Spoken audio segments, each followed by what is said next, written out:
A Florida Amber Alert has been issued for Zana Ward, last seen in the area of the 5000 block of State Road 13 North in St. Augustine, Florida, who was last seen wearing a white ruffled onesie with pink flowers and green stems.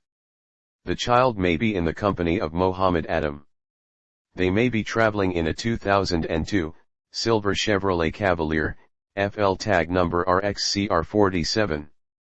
They may be in the Jacksonville, Florida area. If located, do not approach. Contact law enforcement immediately. #Flomber. If you have information, contact St. Johns County Sheriff's Office. Call 904-824-8304.